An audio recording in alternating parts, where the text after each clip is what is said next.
please stand for the Pledge of Allegiance?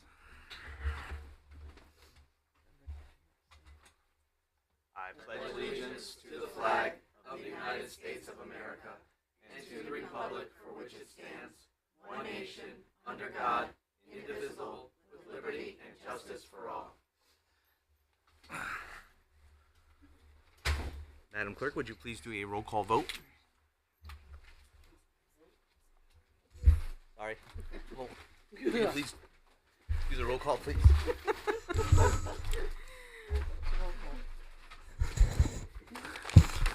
Councilwoman Melly Garthwaite. Melly Garthwaite at large, present.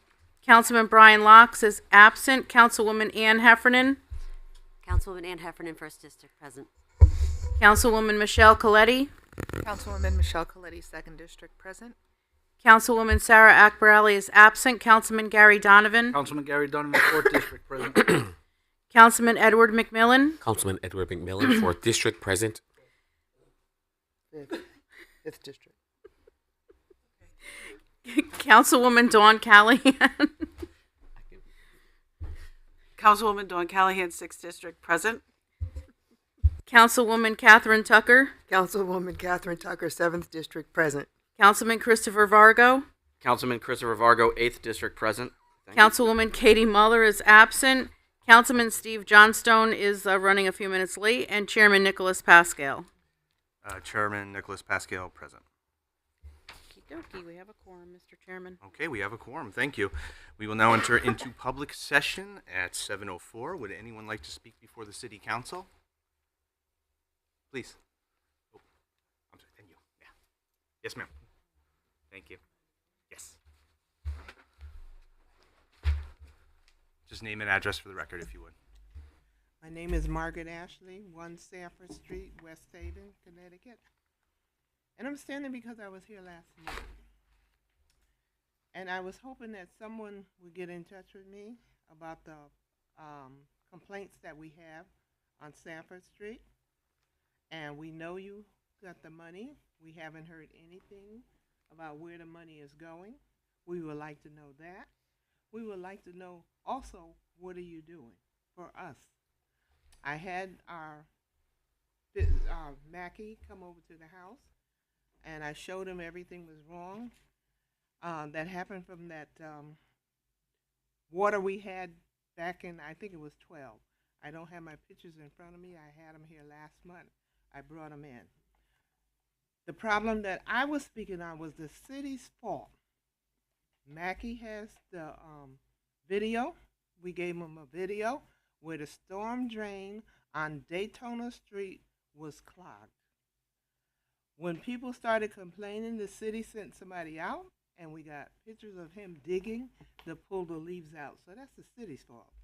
So now, because all the water came down in the back of the houses and stuff, and it took away a lot of our soil, all I want is for somebody to come and replace the soil in the back of my yard so I don't get a river, and my neighbor too. So if somebody would just, I'm not asking for no money, I'm just wanting the city to do what they need to do. I've been here for 40 years, and I think my taxes and stuff speaks for me. And I need somebody to come in, because every time it rains, we have a river. My next door neighbor, she has a bigger one, and the neighbor next to them, they have all their hoses from the drain pointed her way. And when that runs into her lot, that runs into my lot. So we have a little river. And all I'm asking is just to fix that. Put some soil down there, build it back up so we don't have a river. And I don't think that's too hard to do. I'm not complaining about my house and the flood. I'm part of that, but I'm up higher than they are. Just take care of what I ask, please.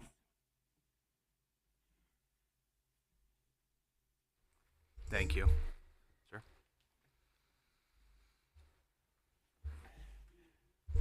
My name's Rich Hebert. I live at 166 Bloom Street. I got a minor complaint. On Morse Avenue, there's a bunch of potholes that are pretty serious. And the reason I'm bringing it to you folks is because I see that as a liability issue. People go up and down that street, and if someone veers out of their lane to avoid the pothole, it's a potential for an accident. And that is also the place where all the kids come to play softball, and our fields are being used, and there's a lot of people that use that street. So there's a number of potholes there, but one is really serious. Last week, a gentleman was going down the street, and he hit the pothole, and he pulled his rear end out of the car. Because I was out there talking to him. We stood there for about an hour and a half until the tow truck came. But his car was disabled from going through the pothole. So I see this as a liability issue for the city of West Haven if you don't maintain the roads. And that's it. Thank you. Thank you. Would anyone else like to speak before the city council? For the second time, would anyone like to speak before the city council? For the third and final? Okay.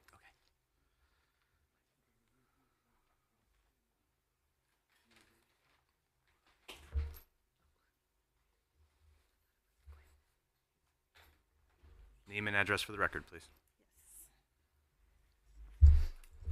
Hi all, good evening. My name is Nika Zaresvand. Oh, can you hear me? And I live at 740 Quinnipiac Avenue, New Haven, Connecticut. I'm here tonight to discuss with you this arrest warrant that we have retrieved pertaining to the arrest of Roya Mohammadi's uncle. As we have mentioned before in previous council meetings, Roya was found dead in the West River, and the investigation was not done properly until new detectives were assigned to the case. And I think this warrant kind of reveals some of that. And so we wanted to share that with you. We apologize we don't have copies for everyone, but we're happy to email it to everybody after the meeting. So bear with me, please.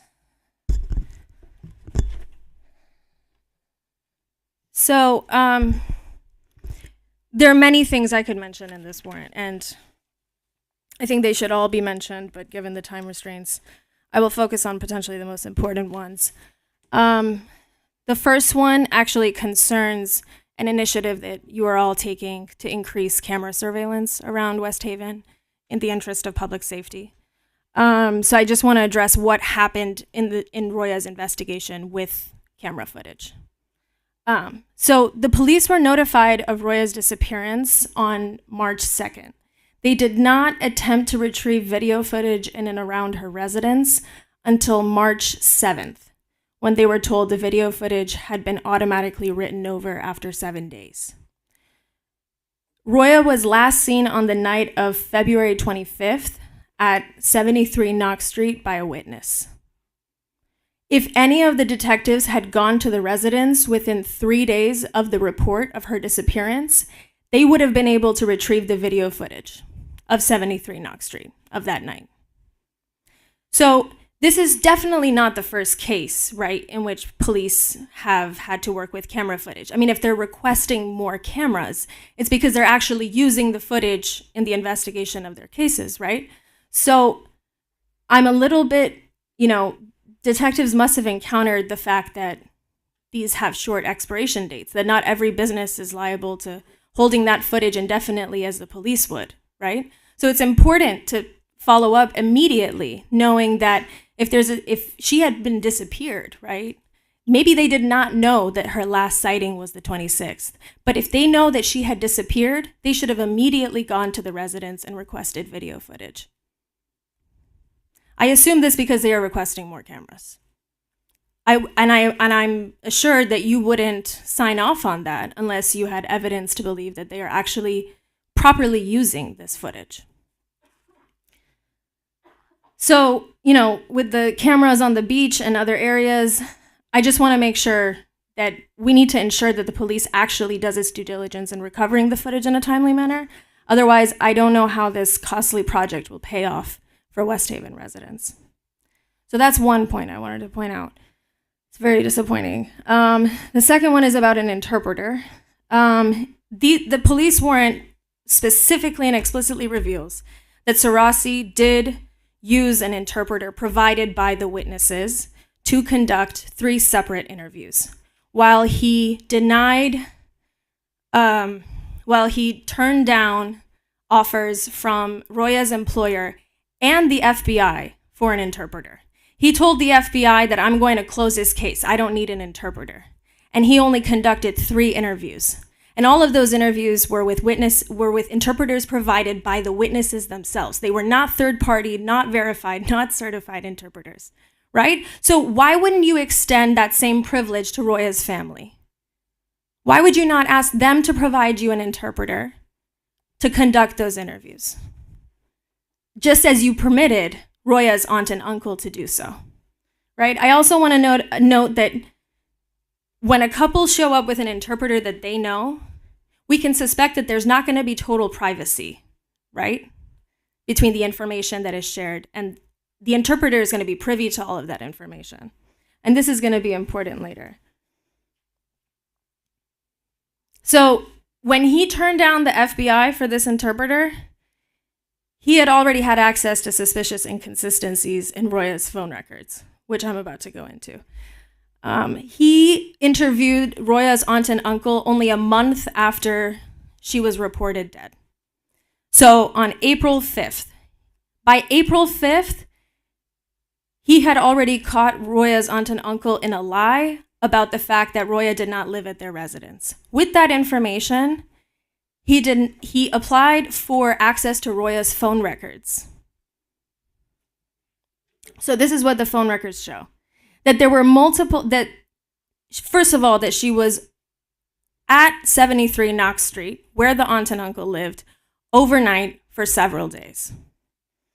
The other thing that it reveals is that for multiple extended periods, her phone was turned off from 2 a.m. to 8 p.m. Another suspicious thing is that her phone was also found at the University of New Haven on February 26th at noon. Again, she was a UNH student. The police did not have to know that she was last at UNH or that her phone appeared near UNH to go and recover the footage. Her last call was to her uncle. And this is the information that the new detectives use immediately when they're assigned to the case to request access to her uncle's phone records. An action that Sarasi clearly could have taken and chose not to. The warrant that Sarasi used to apply for access to Roya's phone records, based on the lies and the aunt and uncle's interviews, does not specify the date of that application. We don't know how long Sarasi sat on evidence of those lies from April 5th before he applied for access to Roya's phone records, while the new detectives are noted to have gotten access to the uncle's phone records within 1 month of being assigned to the case. This is gross negligence. It's not just that the date is not included. It's that Sarasi could have taken that action and chose not to. He could have taken so many other actions in the 6 months that he was assigned to this case and chose not to.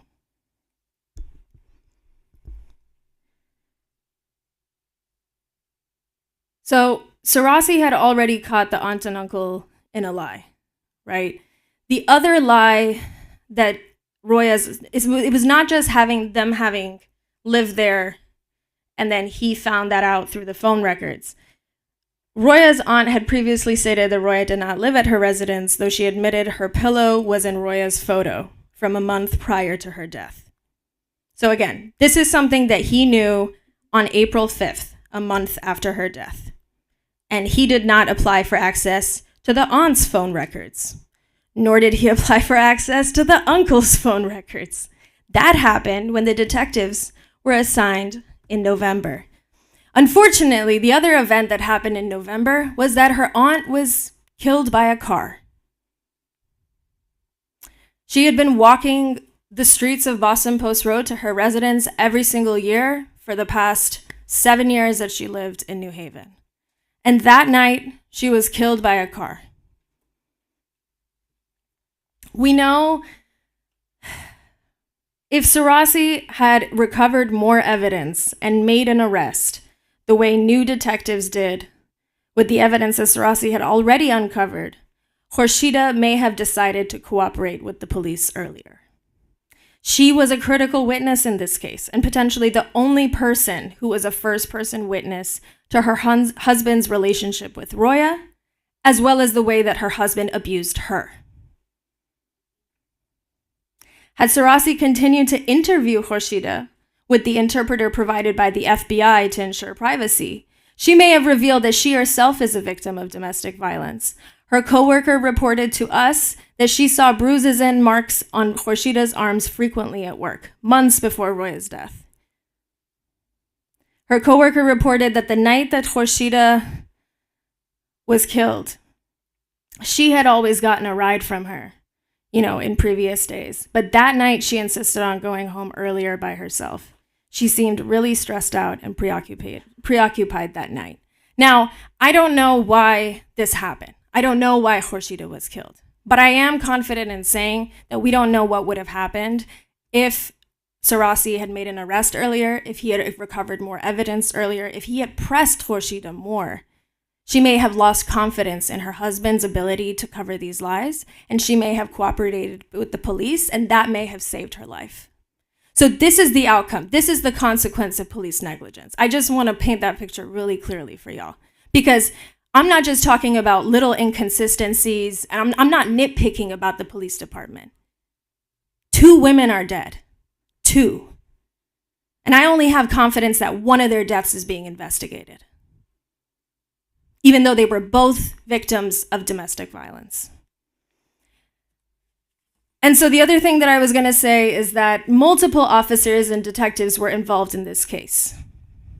At least 4 officers are named. 4 detectives and officers are named. So the person who went and retrieved the video footage is different from Sarasi. So we know that multiple officers had oversight of how Sarasi was handling this investigation. We have reason to believe that the chief had oversight of this investigation. So even though we are going to file an official complaint with the police department pointing out the inconsistencies in Sarasi's investigation, it is abundantly clear to us that multiple officers, multiple detectives knew about this case and let this continue. It's not a bad apple situation. Unfortunately not. If I had gotten an arrest that only mentioned his name, I might think that.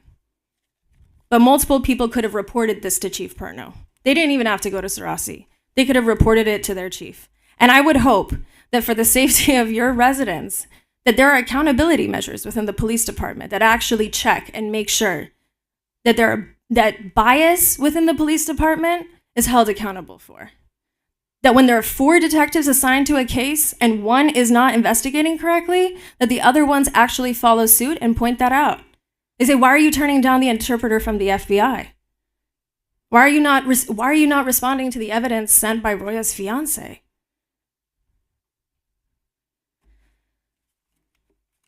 So, it's unfortunate that we have to file a complaint. It's unfortunate that this alone is not evidence enough for the city council and the police commission and the mayor to take initiatives to hold the police accountable, to make sure that the police is doing its job.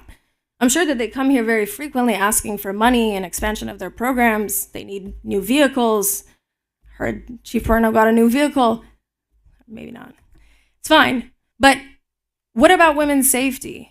What about making sure that the officers that are being paid the amounts that they're paid are actually doing their job? That Sarasi isn't just sitting there telling us, you didn't know Roya.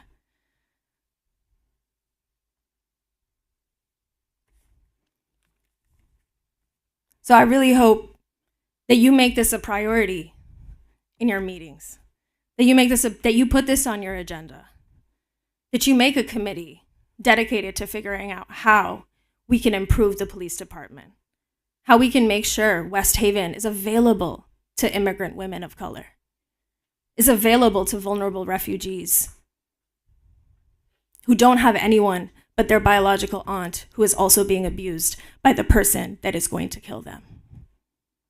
That is what women here deserve. That is what West Haven residents deserve. Thank you. Thank you. Yes.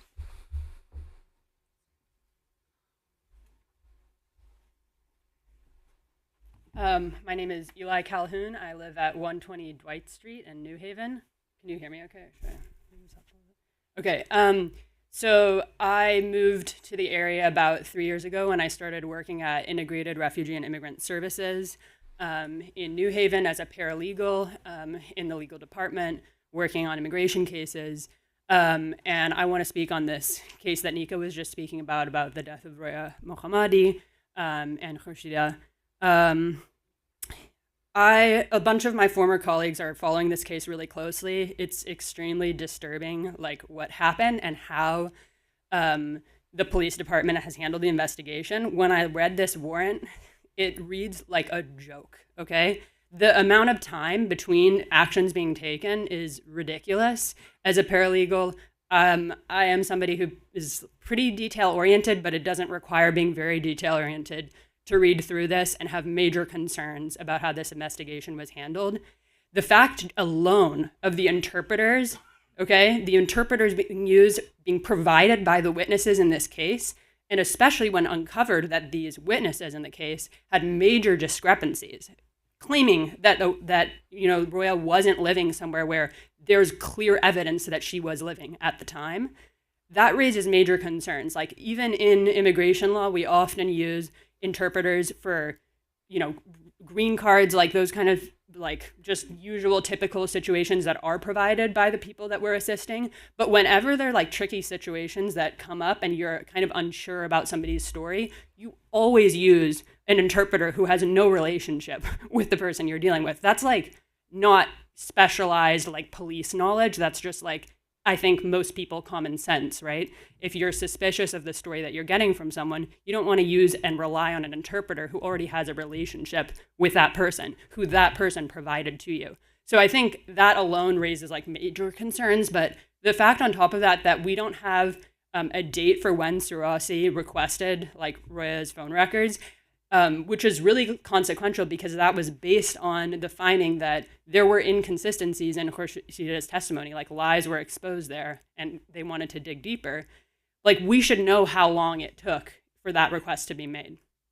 And so I'm really just here as I've been following this case for a while, but like I haven't come to speak to you or speak on it anywhere. I've been showing up to show support for, pushing for a better investigation into this case and more accountability.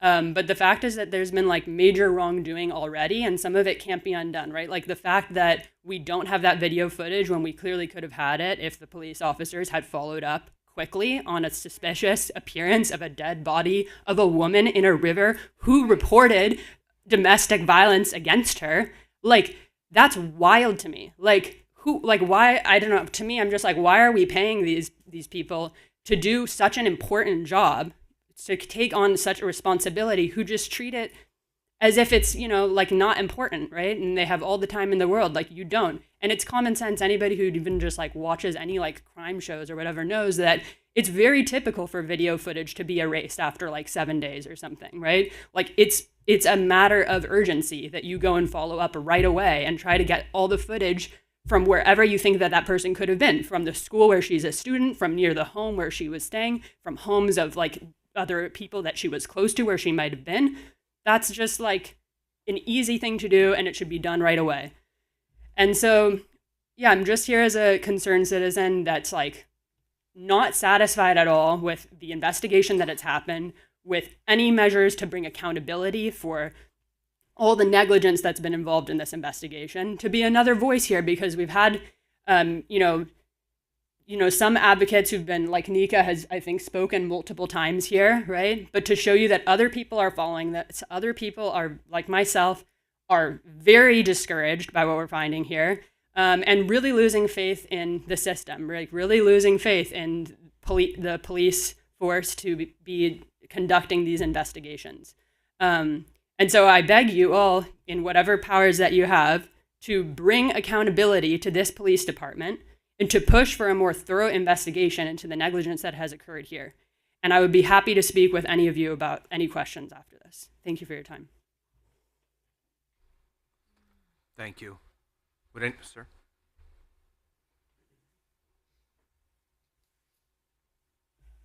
Hi, my name is Don Beauvais. I'm from West Haven, Connecticut.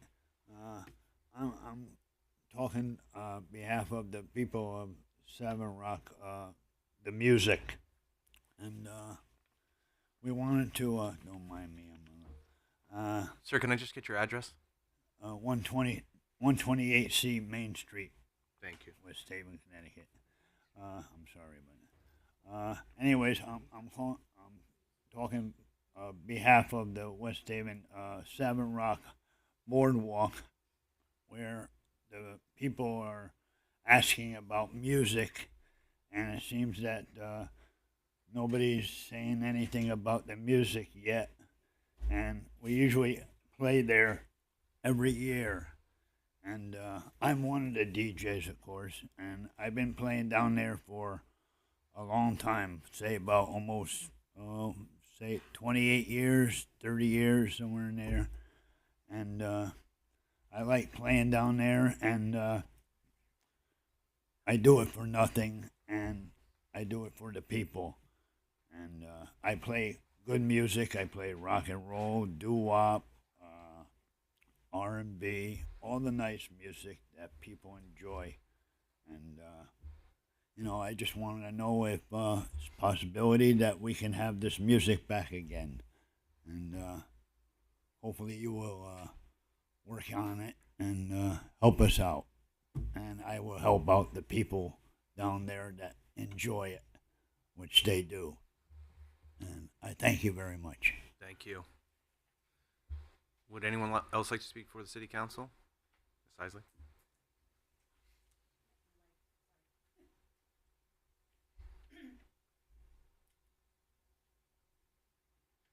Hold on for 1 second.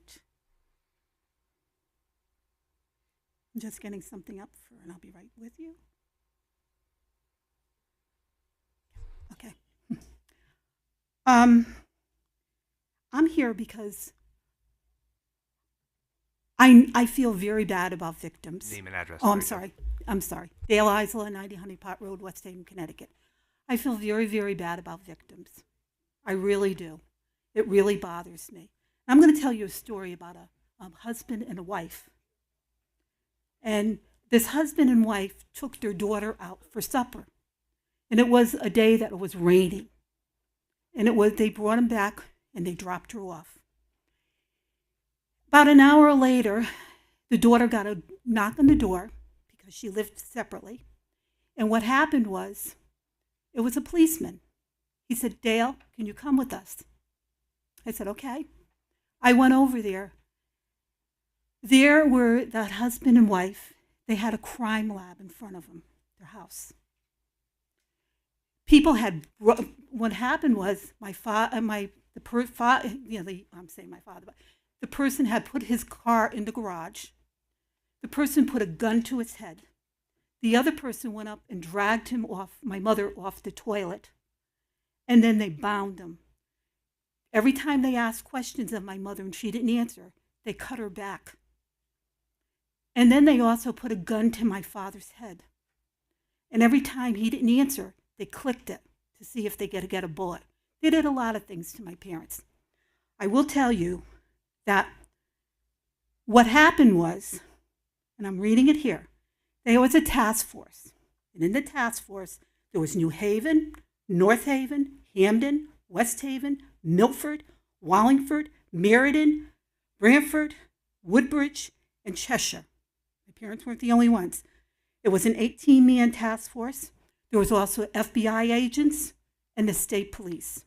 The governor had put out a reward for the people. The mother turned in one of the people that caused the problem.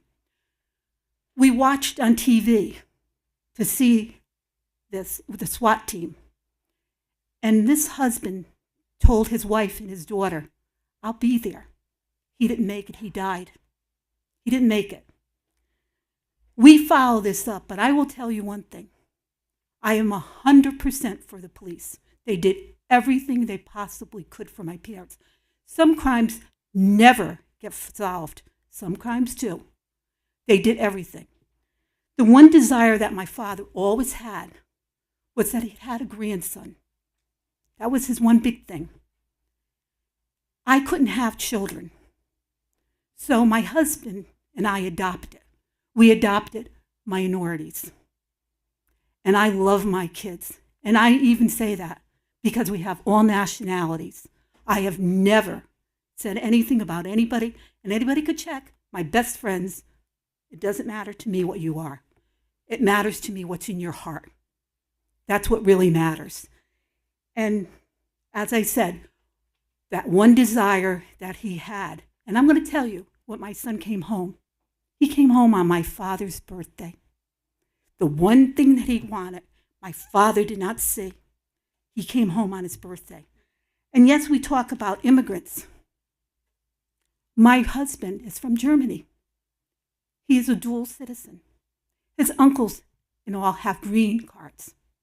So I know all about this. I feel very bad about people that have problems. I really do.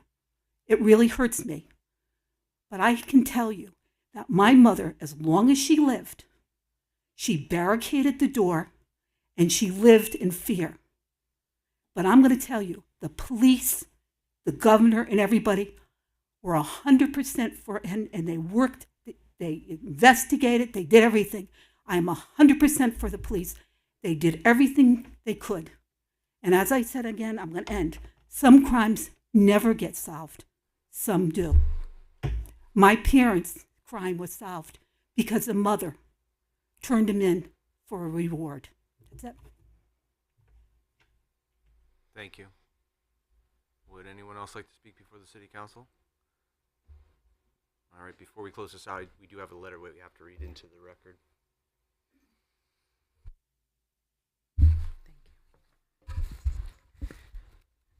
Okay, this is from Raymond C. Mehmet, Vice President Secretary of the West Haven 911 Dispatchers, Local 5127, 200 Solmo Road, West Haven. Good evening, West Haven City Council members. My name is Ray Mehmet, and I have been a dispatcher here at West Haven 911 for the last 911 for the last 18 years. I am also the Vice President for Local 5127 and was on the negotiating committee for this contract. I want to apologize for not being present at tonight's meeting. However, I am currently on duty. I wanted to speak briefly about why you may not see many of our members in the audience as our tentative agreement comes before you this evening. Since the signing of this tentative agreement, we have lost 3 dispatchers, 2 of which left to go to higher paying dispatch centers. We are currently operating with 10 full-time employees who need to cover 11 shifts every day. We currently have 5 open positions, so many of our members are working upwards of 80 hours a week to keep our center fully staffed. With 4 members currently on duty and 3 presumably home sleeping who have had to report to work at midnight, that doesn't leave many people available to show up and show support. We hope that you do not take this as a sign of disrespect or lack of caring. We currently have 4 new hires currently being trained, but that still does not bring us to full staffing levels. With a pending July retirement of our most senior dispatcher with 47 years of service, we still have 1 vacant position to be filled. Our members work tirelessly around the clock to keep you, the residents, and the visitors of West Haven as safe as possible. I want to thank each and every one of you for your time as you go over our tentative agreement this evening. Thank you. Would anyone else like to speak before the city council for the second time? Would anyone like to speak before the city council for the third and final time? Would anyone like to speak before the city council? Public session is now closed at 7:36. We will now convene the 5/13/24 regularly scheduled council meeting at also 7:36. I am looking for a motion to approve the journals of 4/22/24 and 5/2/24. So moved. So moved. Do I have a second? Second. Any discussion? Seeing none, all in favor? Aye. Any opposed? Any abstentions? Abstain? Okay, 1 abstain. Motion passes. Okay. At this point, I'd like to entertain a motion to place upon the agenda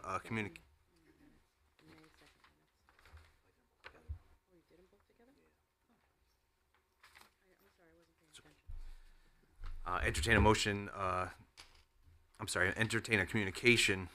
You start from the top. I will entertain a motion to place upon the agenda a communication regarding an approval of the amended 5-year plan. So moved. So moved. Do I have a second? Second. Thank you very much. Any discussion on that? Okay. All in favor? Aye. Any opposed? Any abstentions? Motion carries. We're going to name that communication R for this evening, and we will talk about that in the Finance Committee where we'll place it. Thank you. Will Madam Clerk please hand out the communications for this evening? Okay, we have Communication A from the tax collector regarding overpayment refunds for May 2024, which will be filed with tonight's minutes. Communication B from the tax manager Rachel A. Massat regarding the tax suspension list for Grand List 2020 being assigned to the Finance Committee Chairwoman Tucker. Communication C from Mayor Dorinda Boer regarding review and approval of the contract between the City of West Haven, City Employees Local 681, Council 4, AFSCME, AFL-CIO being assigned to the Finance Committee Chairwoman Tucker. Communication D from Mayor Dorinda Boer regarding a review and approval of the contract between the City of West Haven and West Haven 911 Dispatchers, International Association of Firefighters, and UPFFA of Connecticut Local 5127 being assigned to the Finance Committee Chairwoman Tucker. Communication E from Mayor Dorinda Boer regarding approval for the city to officially sign into the agreement of the Greater Bridgeport Regional Solid Waste Interlocal Committee retroactive to February 2017 when West Haven was voted into the committee, being assigned to the Finance Committee Chairwoman Tucker. Communication F from Mayor Dorinda Boer regarding the appointment of Toddy Tompkins of 777 Avenue, West Haven to the Parks and Recreation Commission. Mr. Tompkins' appointment will be for a term of 5 years effective immediately and will expire on August 31st, 2029, being assigned to the Personnel and Civil Service Committee, Chairwoman Coletti. Communication G from Mayor Dorinda Boer regarding the appointment of, is that T. Gregory? Okay, T. Gregory Malloy, 180 Highland Avenue, West Haven, to the South Central Connecticut Regional Water Authority Board, will be for a term of 3 years, effective on July 1st, 2024, and will expire on June 30th, 2027. Being assigned to the Personnel and Civil Service Committee, Chairwoman Coletti. Communication H from Mayor Dorinda Boer regarding the appointment of Roland Depew, 6 Ivy Street, West Haven, to the Parks and Recreation Commission. Mr. Depew's appointment will be for a term of 5 years, effective immediately, and expire on May 31st, 2029. Being assigned to the Personnel and Civil Service Committee, Chairwoman Coletti. Communication I from Mayor Dorinda Boer regarding the appointment of Frederick Brown, 100 Smith Street, West Haven, to the Economic Development Commission. Mr. Brown's reappointment will be for a term of 5 years, effective immediately, and expire on May 31st, 2029. Being assigned to the Personnel and Civil Service Committee, Chairwoman Coletti.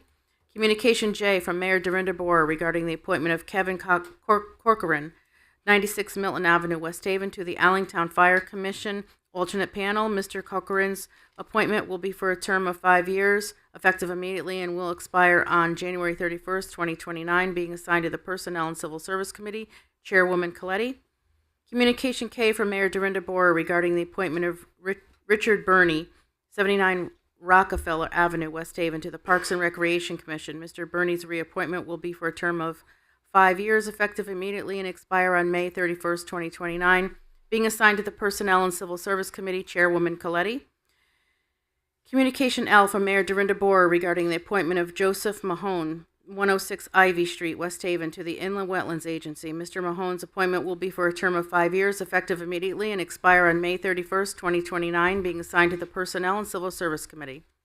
Communication M from Mayor Dorinda Boer regarding the appointment of Deborah Johnson, 246 Peck Avenue, West Haven, to the Senior Commission. Ms. Johnson's appointment will be for a term of 2 years, effective immediately, and expire on May 31st, 2026, being assigned to the Personnel and Civil Service Committee, Chairwoman Coletti. Communication N from Mayor Dorinda Boer regarding the appointment of Roberta Garlock, 125 Great Circle Road, West Haven, to the Ethics Commission. Ms. Garlock's reappointment will be for a term of 2 years, effective immediately, and expire on May 31st, 2026, being assigned to the Personnel and Civil Service Committee, Chairwoman Coletti. Communication O from Mayor Dorinda Boer regarding a bond ordinance appropriating $1,125,000 for the costs associated with the planning, design, and rehabilitation of sewer pipes and manholes related to the Dawson Avenue Area Contract 4, being assigned to the Finance Committee, Chairwoman Tucker. Communication P from Mayor Dorinda Borer regarding a resolution granting authority to the mayor to enter into a contract with the Department of Energy and Environmental Protection, DEEP, in relation to the Clean Water Fund application for Dawson Avenue Area Contract 4, being assigned to the Finance Committee, Chairwoman Tucker. Communication Q from Mayor Dorinda Borer regarding an amendment to Chapter 191, Article 10, violation Section 191-67 through Section 191-69 of the Code of the City of West Haven to adopt and incorporate the amended Sections 191-69 through Section 191-70 to expand permit for the enforcement of violations to the sewer ordinance, being assigned to the Legislative Matters Committee, Chairman Vargo. And the new communication is now Communication R from Mayor Dorinda Borer regarding the approval of the amended 5-year plan, being assigned to the Finance Committee, Chairwoman Tucker. And that concludes the communications for this evening, Mr. Chairman. Thank you very much, Madam Clerk. We will now recess into committee meetings at 7:43. First up, we have Chairwoman Tucker. Thank you, Mr. Chairman. I'd like to begin the report of the Finance Committee. Members present are Councilman Vargo, Councilman Locks, Councilman Johnstone, Councilwoman Aquarelli is absent, and myself acting as chair. So first on the agenda is the MARB update, and I'd like to ask Mayor Borer if she would give us an update on the MARB. Sure. Thank you, Councilwoman. So what's today? Monday. On Thursday, we had a subcommittee meeting of the MARB where, well, let me just back up for a second. We had submitted our 5-year plan and our budget to the subcommittee in recent weeks, and then we submitted it to the full MARB. Now, this meeting that we recently had with the subcommittee was to get feedback from the subcommittee regarding our budget and our 5-year plan, and the subcommittee is obviously made up of a subset of the full MARB members. And the meeting went really, really well. We were extremely pleased with the feedback that we got on our budget and our 5-year plan. They said it was, one of the best budgets they had seen. We thanked, this was not just my effort. This was a big collective effort. I talked about the thoughtful adjustments that the council made, the work that the Board of Education did, the department heads did, meeting with me and then meeting with you. And they were really pleased with the direction that we were going in and didn't have any adjustments, which was the first time we had a budget that didn't have any adjustments. So they recommended that the budget go to the full MARB for approval without any adjustments, which is great because in prior years when we had the back and forth, we're going up against a deadline for the tax bills that have to go out. So they're not kicking it back to you. They accepted it with the changes. On the 5-year plan, they had really good feedback on the 5-year plan as well. There was a lot of good conversation and dialogue around what we could do in the future. There was one area, and you will have that communication ours, but I'm just prefacing it while we're in the Finance Committee, and it was our repayment to the MARB. So that is on a schedule, and we have an MOU with the MARB about our schedule for paying them back, and we had a little different schedule than what they thought was the schedule. So we talked through that, and we said that we would make the adjustment to the repayment in the 5-year plan. We would bring it to the council before the full MARB meeting, which is this Thursday. So that's why it was added to the agenda, because they said rather than have them approve the 5-year plan without the adjustment, come back to you, back to them. They said if you could get it on the agenda, it would be great. So all in all, it was a really positive meeting. We started to talk and broach the subject about what it looks like to financial independence, and I think we're going to be continuing that conversation on Thursday. Thank you. Is there any discussion? Okay. Thank you, Mayor. So next we have Communication B from the Tax Manager, Rachel A. Masha, or Mash, murdering the name, I'm sorry, regarding the tax suspense list for Grand List 2020. I'm calling for a motion to bring that out for discussion. So moved. Is there a second? Second. Any discussion? Any discussion? Oh, All right, all those in favor? Aye. Any opposed? Any abstentions? Motion passes. Communication C from Mayor Dorinda Boer regarding review and approval of the contract between the City of West Haven and the City, the West Haven City Employees Local 681, Council 4, AFSCME, and AFL-CIO. I'd like to ask for a motion to bring this out for approval. So moved. Is there a second? Second. Any discussion? No discussion. All in favor? Aye. Any opposed? Any abstentions? Motion passes. Next, I have Communication D from Mayor Dorinda Boer regarding the review and approval of the contract between the City of West Haven and West Haven 911 dispatchers, International Association of Firefighters, and the UPFFA of Connecticut, Local 5127. I'd like to entertain a motion to bring this out for approval.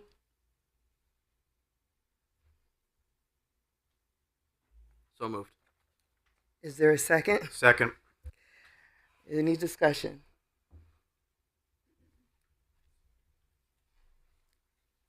Okay, no discussion? All right. All those in favor? Aye. Any opposed? Any abstentions? Motion carries. Okay. This is too good to be true. Chairman, Yes? I just want to remind the voters that your eyes aren't coming through. If your microphones are also, please try to turn them on when you're reporting in. Thank you. Okay. All right. From the committee people? Okay.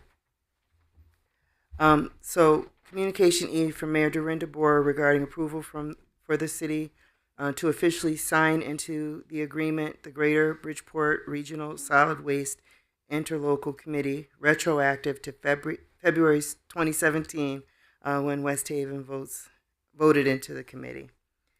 I ask for a motion to bring this out favorably. So moved. Is there a second? Second. Any discussion from the Finance Committee members? No discussion? Okay. All those in favor? Aye. Okay.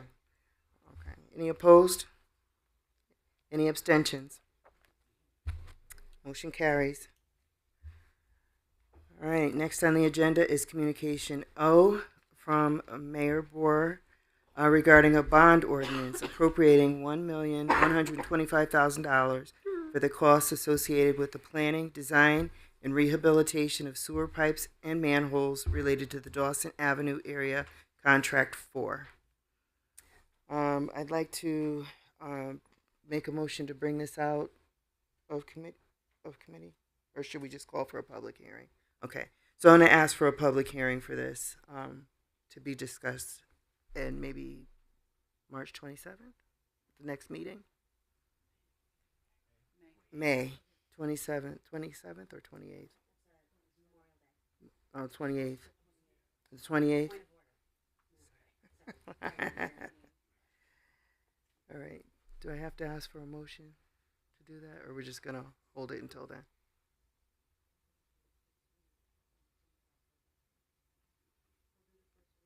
Okay, we'll do the first reading. We'll bring it out on the 28th. Okay. And therefore, I'd like to also, for Communication P, for the Mayor, Dorinda Boer, regarding the resolution granting authority to the Mayor to enter into a contract with the Department of Energy and Environmental Protection, DEEP, in relation to the Clean Water Fund application for Dawson Avenue area, Contract 4. I would also like to hold until after the public hearing on 5/28.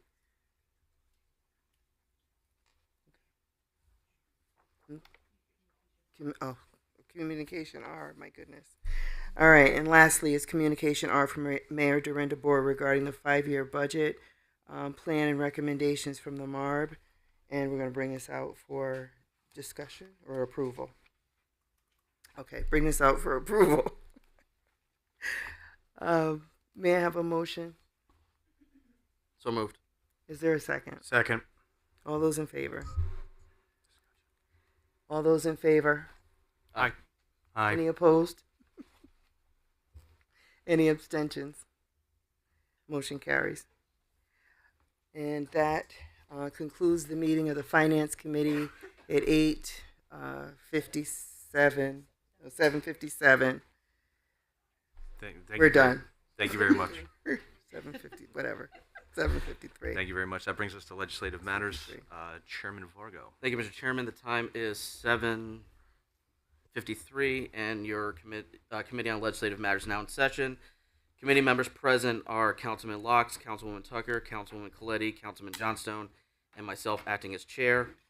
The item on this evening's agenda is Communication Q from Mayor Dorinda Bora regarding an amendment to Chapter 191, Article 10, violations of Section 191-67 through 191-69 of the Code of the City of West Haven to adopt and incorporate the amended Section 191-69 through 191-70 to expand permit for the enforcement of violations of sewer ordinance. And I'm looking, for discussion purposes, I'm looking for a motion to approve. Motion. Motion. Do I have a second? Second. Would Attorney Dorsey or Jello come up?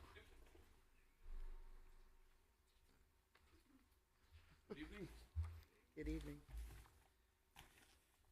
So I was asked by the mayor to review a couple of different sections regarding the sewer code. One of them dealt with the enforcement of the sewer code and the sewer ordinances as they were written previously.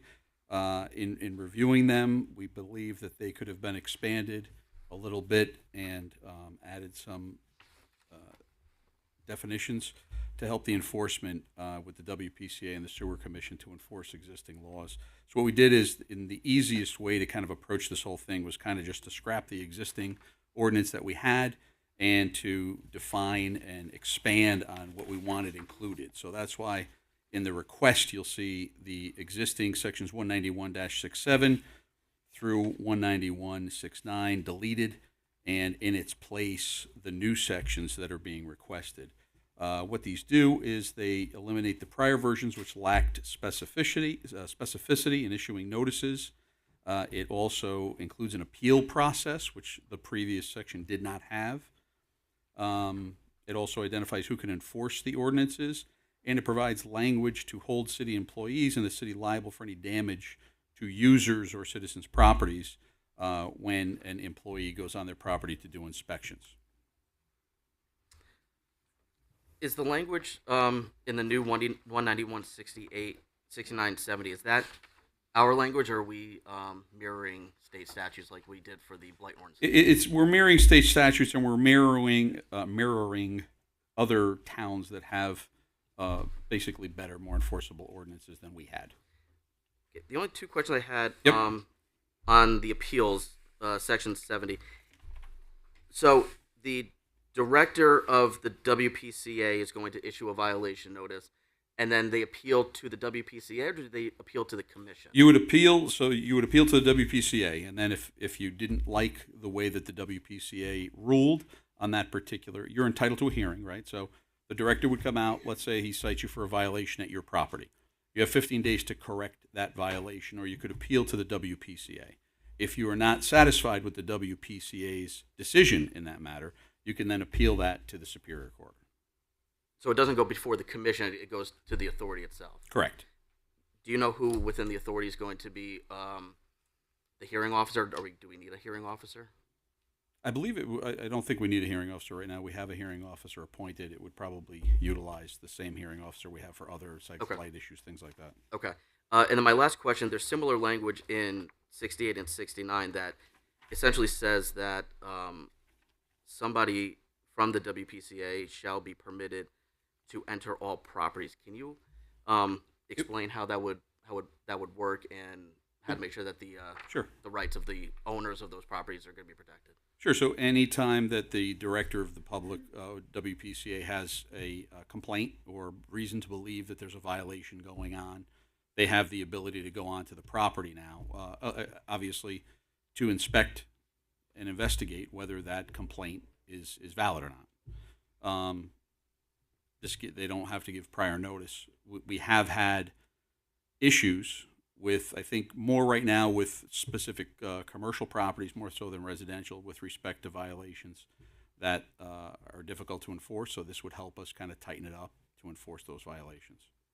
Okay. Any questions from the committee?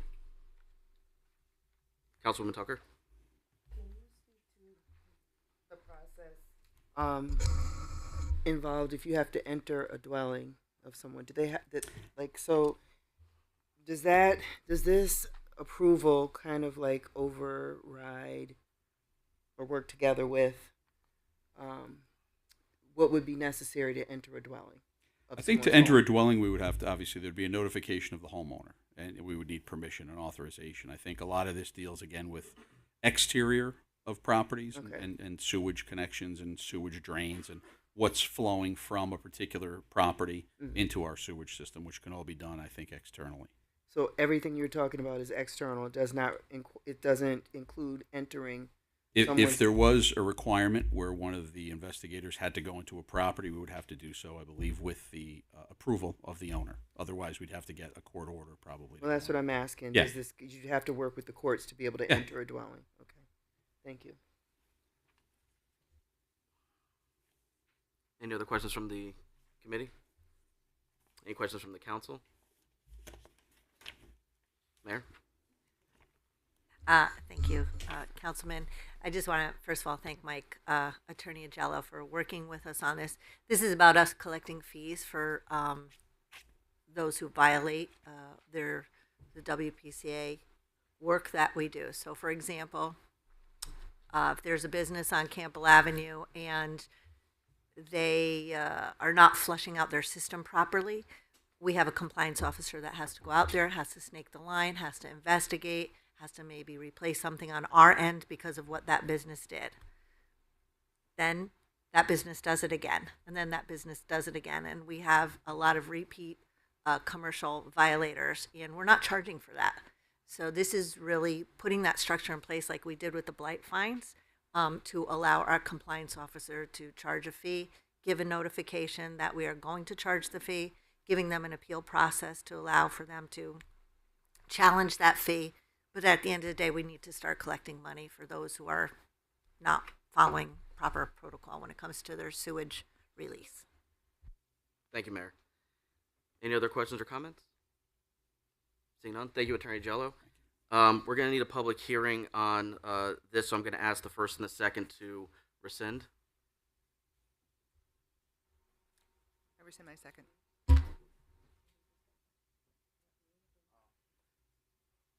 Yes, I will withdraw my motion. Thank you, and I will be asking for a public hearing, and that concludes the matters for legislative matters. The time is 8:02. Thank you very much. Moving on to Personnel and Civil Service Committee, the incomparable Chairman Coletti. Thank you, Chairman Pascal. The time is now 8:01. The Committee on Personnel and Civil Services is now in session. Present are Councilman Locks, Councilman Vargo, Councilman Donovan, and Councilman Johnstone. We have before us Communication F for Mayor Dern-DeBoer regarding the appointment of Todd E. Tompkins, 777 Avenue, West Haven, Connecticut, 06516, to the Parks and Recreation Commission.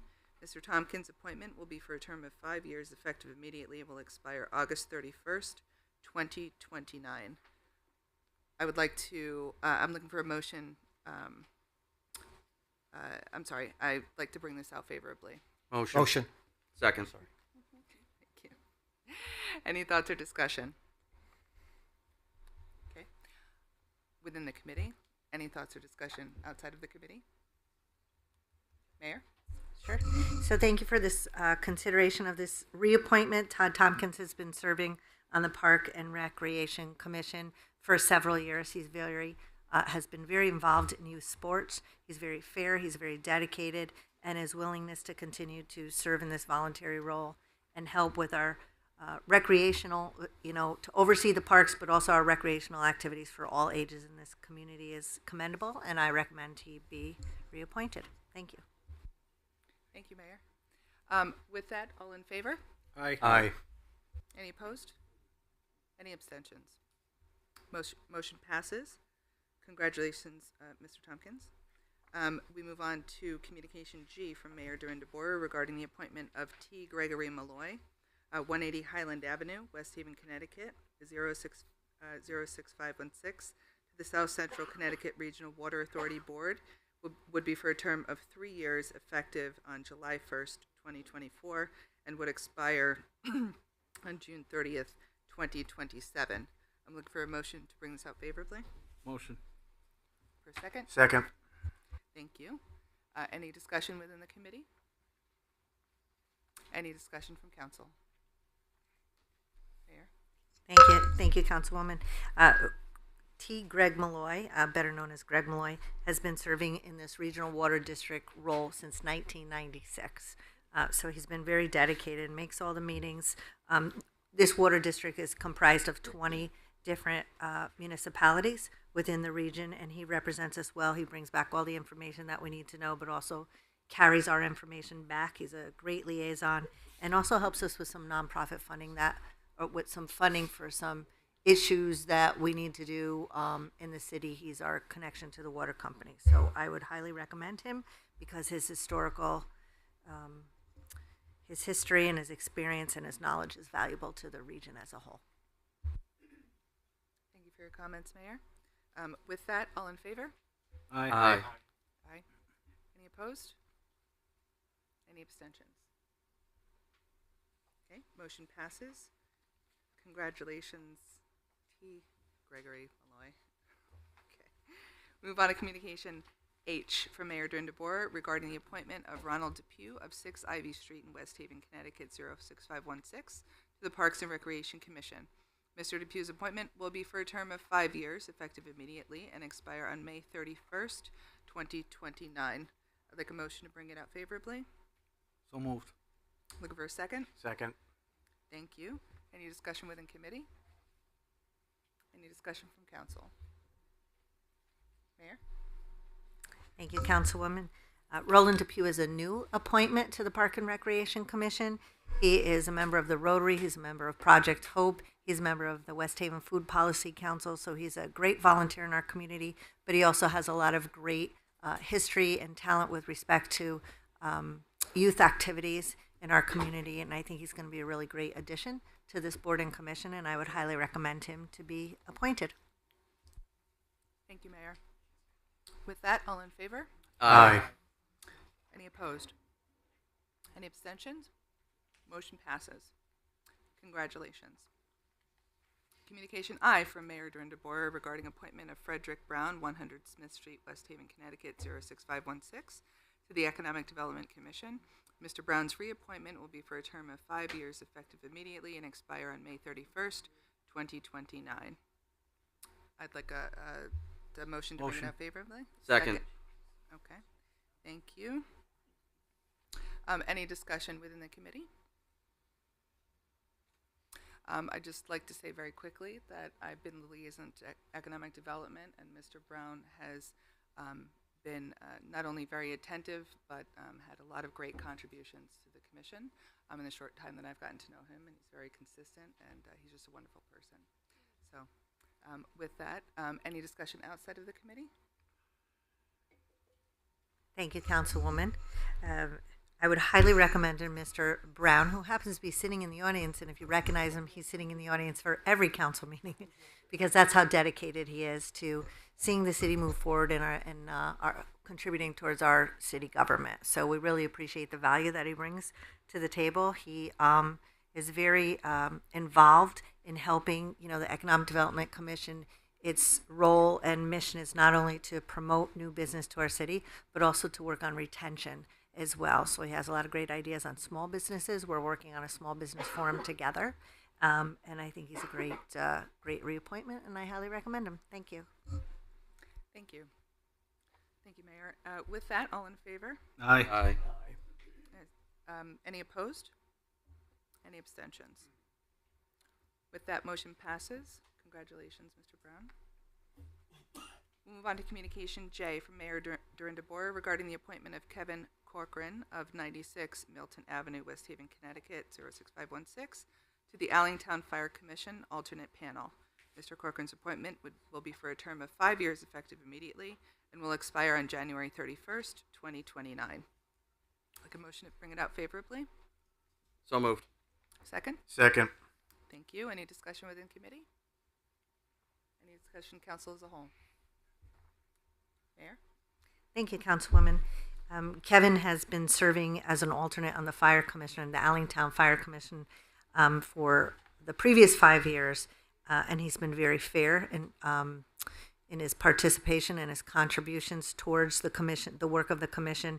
You may notice that his address falls outside of Allentown, but there's very specific criteria in the Allentown Commission appointees. And one of them includes an alternate panel member being from outside of the district because, you know, the city as a whole governs the Allentown Fire Department. So I think Kevin's been a great contributor towards the commission. And again, I would highly recommend that he be reappointed. Thank you, Mayor. With that, all in favor? Aye. Aye. Any opposed? Any abstentions? Motion passes. Congratulations, Mr. Corcoran. We move on to Communication K from Mayor Dorinda Borer regarding the appointment of Richard Burney of 79 Rockefeller Avenue, West Haven, Connecticut, 06516 to the Parks and Recreation Commission. Mr. Burney's reappointment will be for a term of 5 years effective immediately and expire May 31st, 2029. I'd like to entertain a motion to bring this out. So moved. Second? Second. Thank you. Any discussion within committee? Any discussion, council as a whole? Mayor? Yes, thank you, Councilwoman. I would highly recommend that Richard Burney be reappointed to the Parks and Recreation Commission. He has been on this commission for several years and has been an active participant contributing towards many critical decisions recently in our Parks and Recreation work that has been done. He's a longtime volunteer for Pop Warner, just to name a few of his volunteer work in helping with the athletics and especially for the younger generation in our city. So I would recommend Richie Burney be reappointed to Parks and Rec. Thank you very much. With that, all in favor? Aye. Any opposed? Any abstention? Motion passes. Congratulations, Mr. Burney. Moving on to Communication L from Mayor Dorinda Borer regarding the appointment of Joseph Mahone of 106 Ivy Street, West Haven, Connecticut, 06516 to the Inland Wetlands Agency. Mr. Mahone's appointment will be for a term of 5 years, effective immediately and expire May 31st, 2029. I'd like to entertain a motion to bring this out. So moved. Second. Second. Thank you. Any discussion within committee? Any discussion as a council? Mayor? Thank you, Councilwoman. Joseph is a new appointment to the Inlands and Wetlands Agency. As you know, this is a critical board, inlands, wetlands, similar to flood and erosion control, because we have a lot of issues related to inlands, wetlands. And Joseph's work in his professional career, he worked on a lot of conflict resolution in that role, and this position requires a lot of work with respect to conflict resolution. He has an interest and passion in this area. He wants to step up and help our city government and has volunteered to serve on a board, and I think this is a good board fit for him.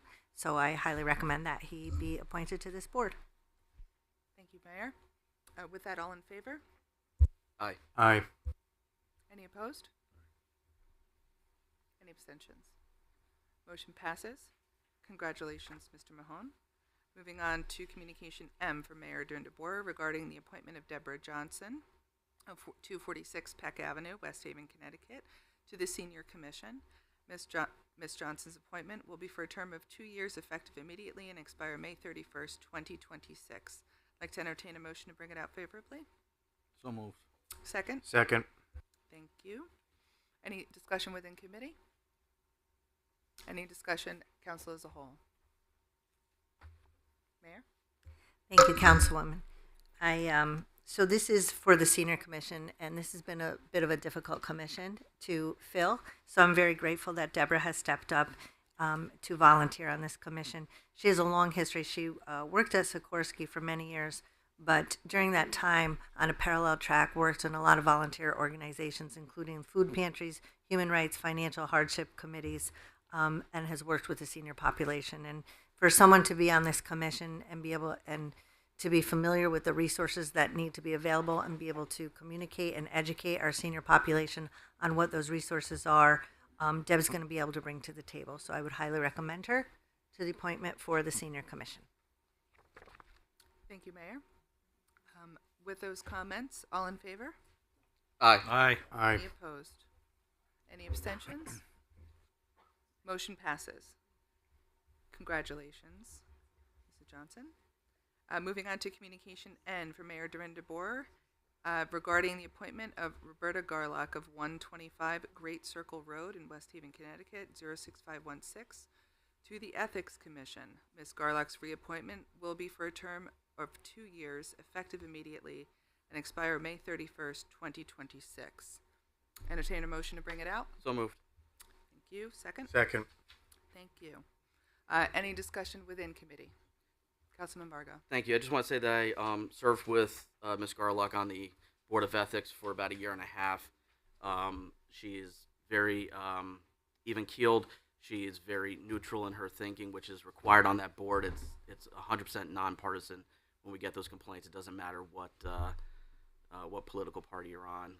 She looks at it from a very logical approach, and she's a great asset to the board, and I'm happy that she's staying on. Thank you. Thank you, Councilman Vargo. Any other comments? Okay. Any other comments outside of committee? Mayor? Yes, thank you, Councilwoman. I think Roberta Garlock, to echo what Councilman Vargo said, has been a great participating member of the Ethics Commission. I don't know what they discussed on the Ethics Commission, but I'm going to assume. Or will you? Or will I? But I do know that she's very fair in her work, and I do know she's very dedicated, and I think that's two important qualities, and is very ethical. So I think it's a trifecta win for her reappointment to the Ethics Commission. Thank you, Mayor. With that, all in favor? Aye. Aye. Aye. Any opposed? Any abstentions? Motion passes. Congratulations. Thank you. And with that, that concludes the business of the Personnel and Civil Services Committee. The time is now 8:15. Thank you very much. Thank you, Chairman. You're welcome. And we are reconvening to the whole council at 8:15. Moving on to unfinished business. Seeing as there is none, we will go on to committee reports. Will Madam Clerk please read Communication A, overpayment of refunds, into the record? Communication A from the tax collector regarding overpayment refunds for May 2024 will be filed with tonight's minutes. Thank you very much. And for the committee report outs, we will start with Chairwoman Tucker. Starting with Communication B, to the Honorable City Council of the City of West Haven, your Committee on Finance, to whom was referred the matter of the tax suspension list for Grand List 2020. Reports that the committee met on the 13th day of May 2024 to consider said matter. It was the unanimous opinion of the committee that the following motion be presented. Whereas in accordance with the Connecticut General Statute Section 12-165, the tax collector for the City of West Haven has delivered a statement of outstanding personal property and motor vehicle taxes for the West Haven Grand List year 2020 that he has deemed to be uncollectible and that should be transferred to the suspense tax book. Resolved, that the City Council for the City of West Haven hereby approves the transfer of uncollectible taxes listed on said statement to the suspense tax book, and that the total amount of unpaid taxes so transferred be reflected in the minutes as $991,031.04 with a breakdown as follows. Personal property, Grand List year 2020, 290 accounts totaling $273,169.04.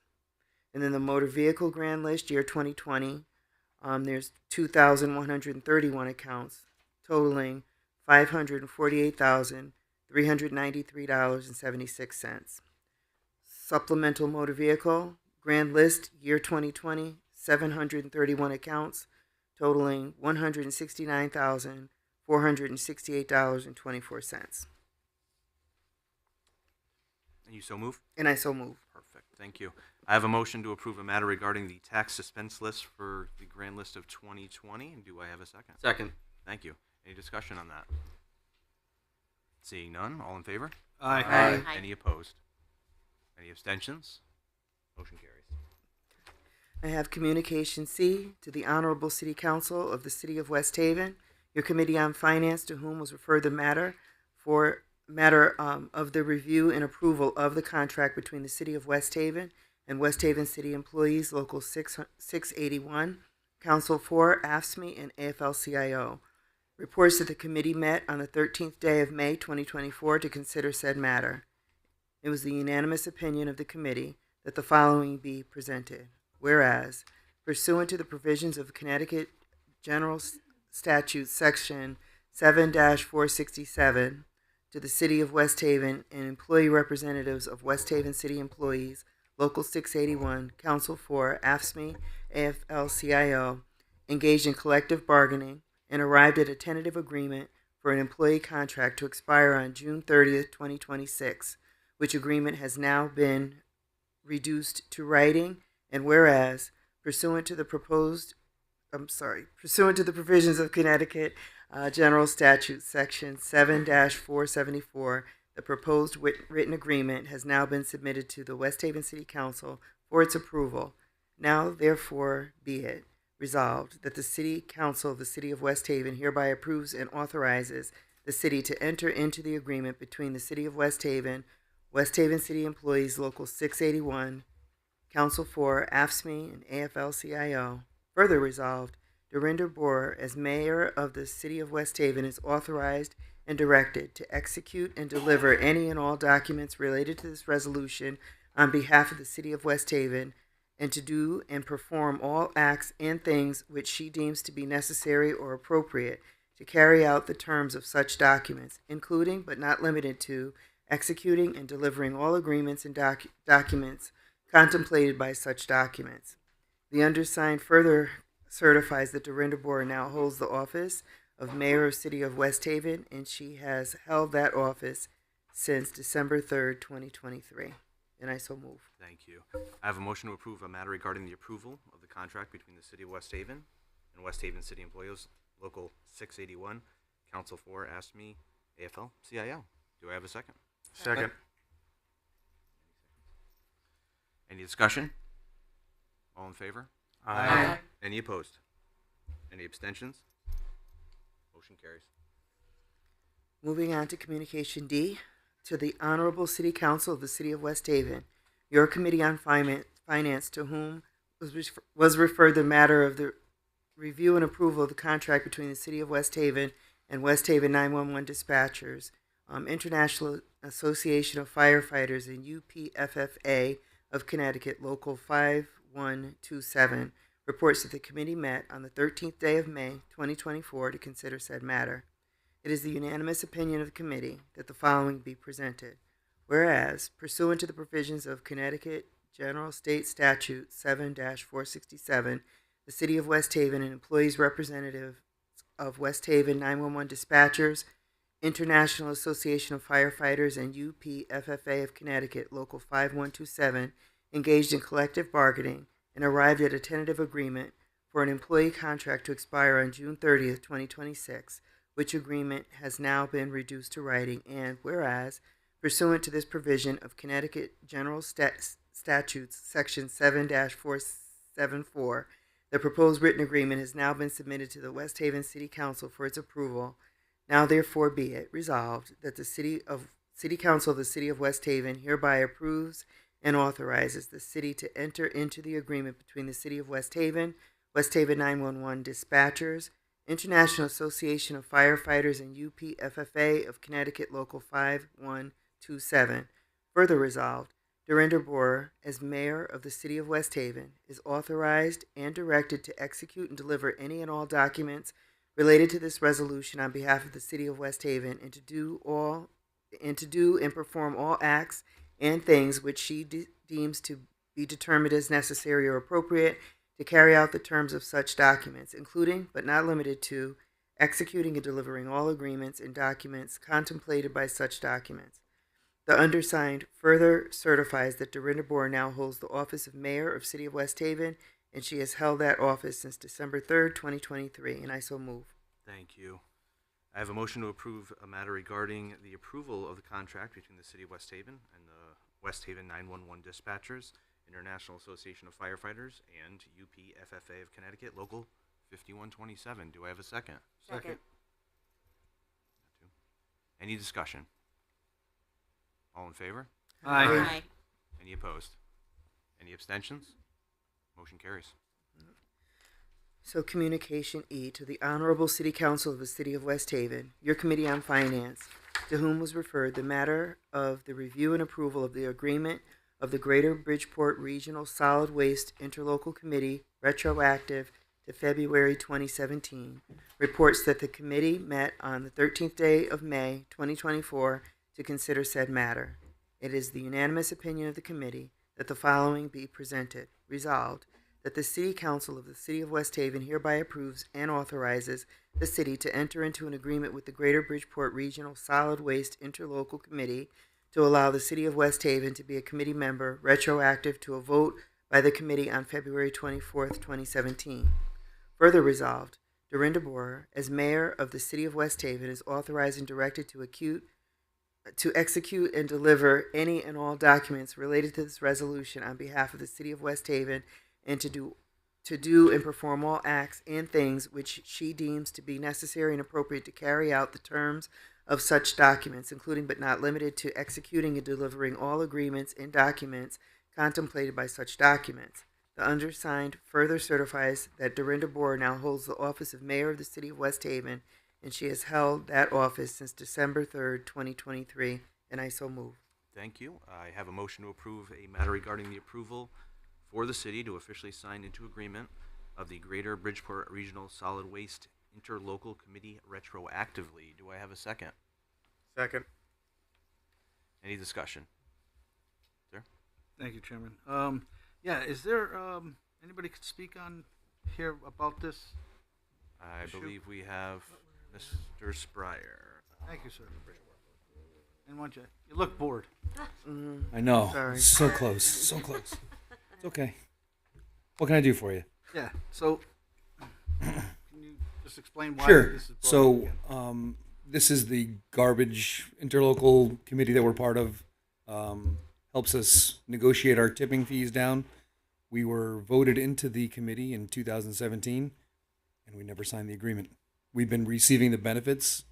We've been a member and we've been a member with them since 2017. We just never have an official agreement signed with Wheelabrator, which is where we do our tipping fees. We're now in the process of renegotiating the contract. In order for us to be enter into good faith negotiations, we have to sign this agreement retro to 2017.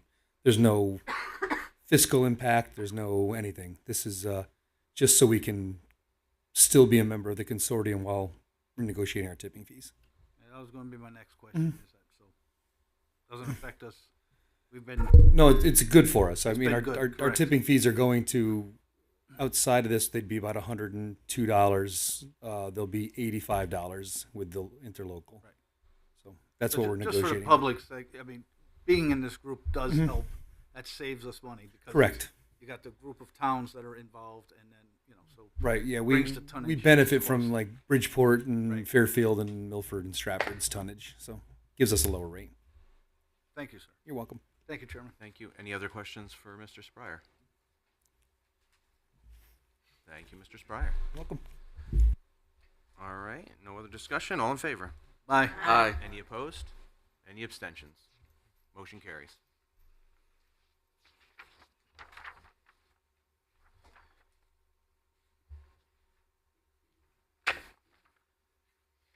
So we are having a public hearing for Communication O that we will set for Tuesday the 28th. Is that correct? Okay. We need to have a first read of this, though, Mr. Chairman. We're reading that now? Okay. Okay. Yeah, first read of O. Point of order, Chairman. Yes. Is there a time set with that? 650. Thank you. Would you like to read it, or would you like the clerk to read it? Clerk to read it.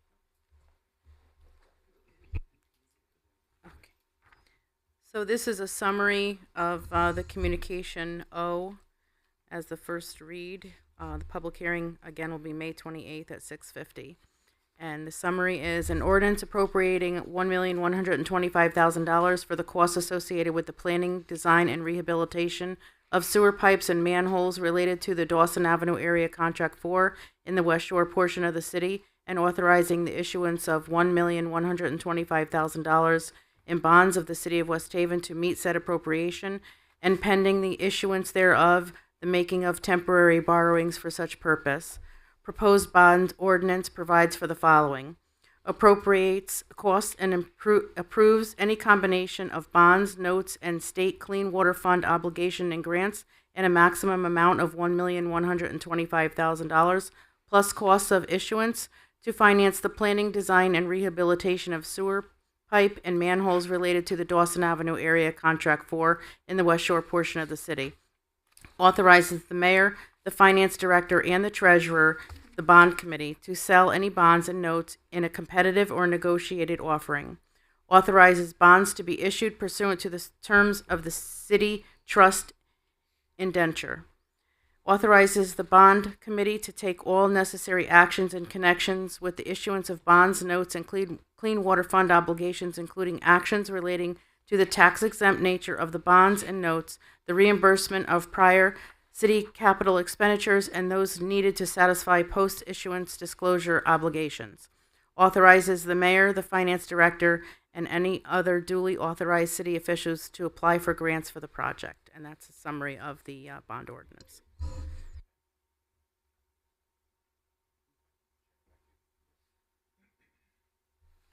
Okay, and lastly, or second to last, we have Communication P. To the Honorable City Council of the City of West Haven, your Committee on Finance. Isn't this going to also be held? Okay. Okay, this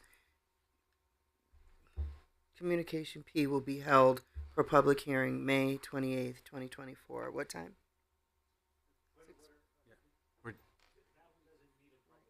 We're just holding that in conjunction. Okay, we're just holding it. Okay. Thank you. Thank you. So it's just going to be held until May 28th, 2024. Perfect. And then Communication R. In summary, this is just the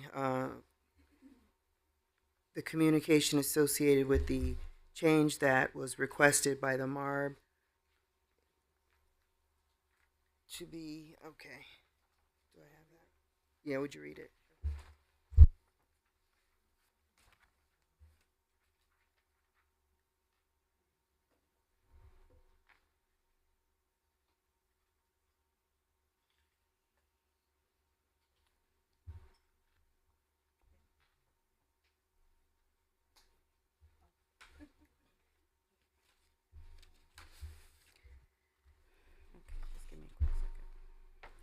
To the Honorable City Council of the City of West Haven, your committee, to whom was referred the matter of Mayor Dorinda Borer regarding the approval of the amended 5-year plan, reports that the committee met on the 13th day of May 2024 to consider said matter. It is the unanimous opinion of the committee that the following be presented.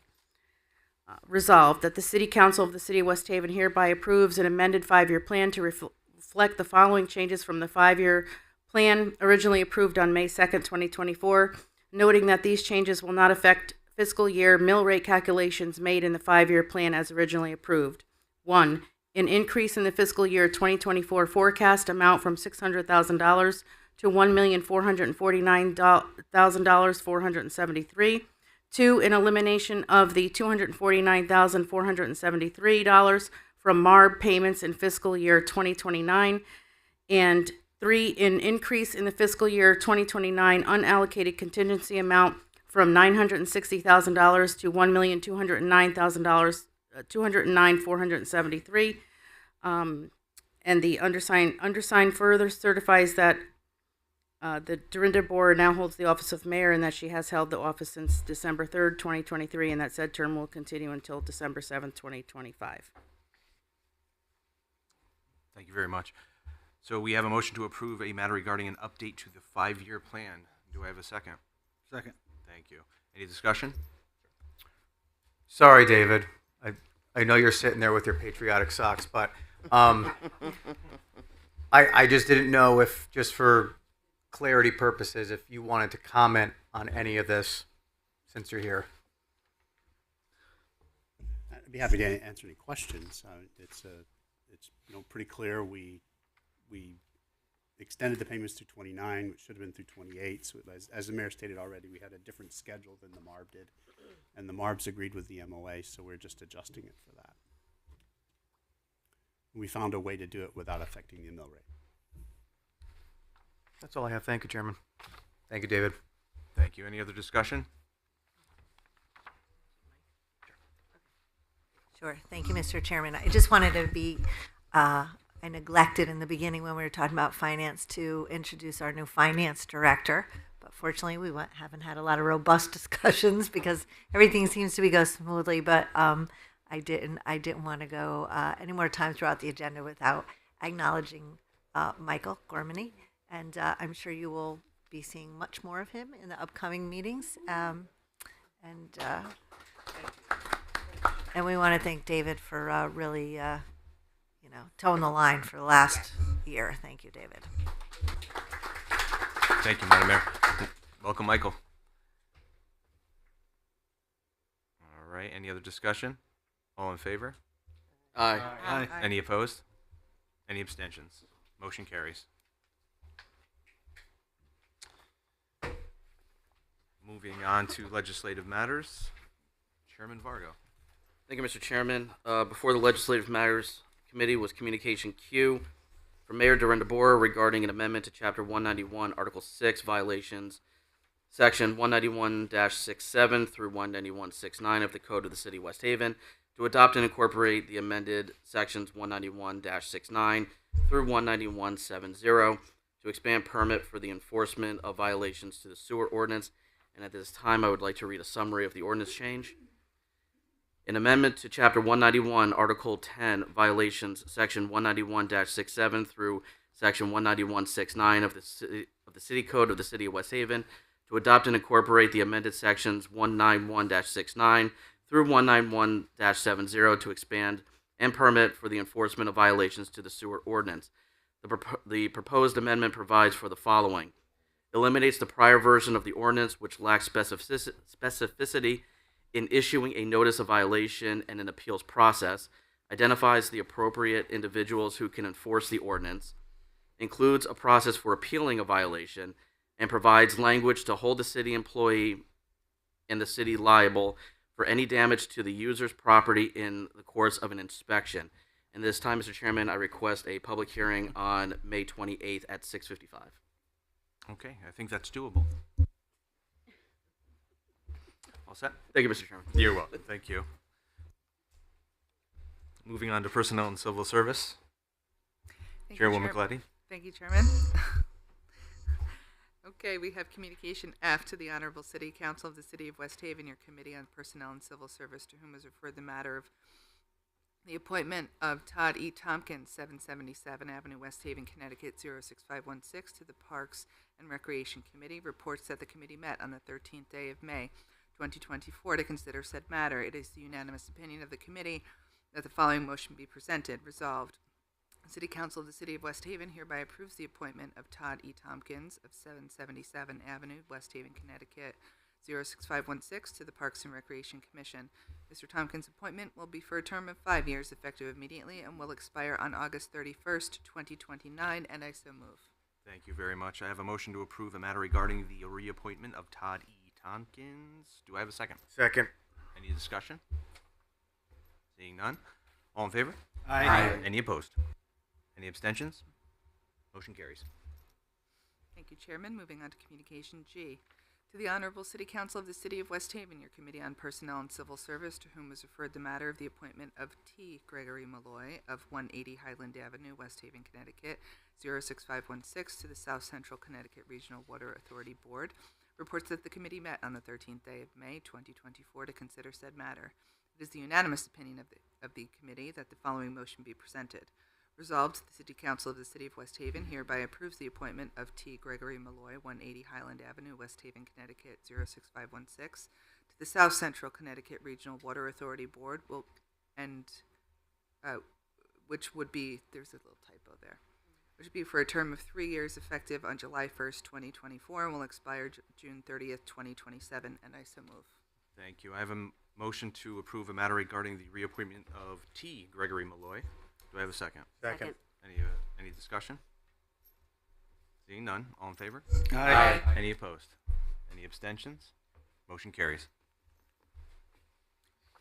Thank you, Chairman. We move on to Communication H, to the Honorable City Council of the City of West Haven, your Committee on Personnel and Civil Service, to whom was referred the matter of the appointment of Ronald Depew of 6 Ivy Street in West Haven, Connecticut, 06516, to the Parks and Recreation Commission.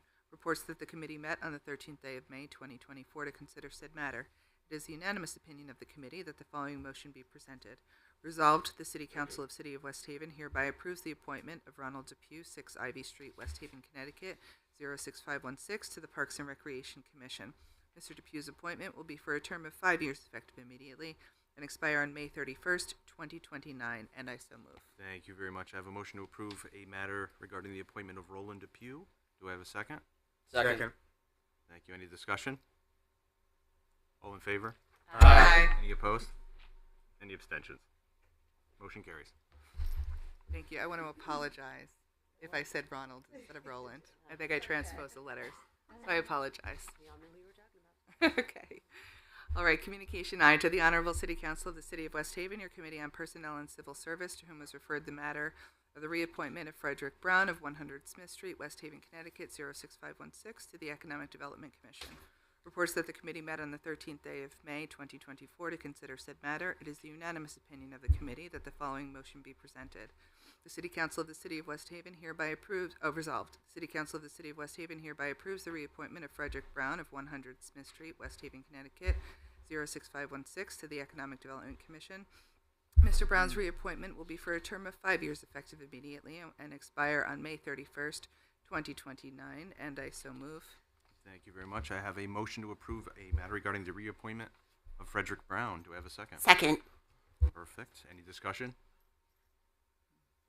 Seeing none. All in favor? Aye. Any opposed? Any abstentions? Motion carries.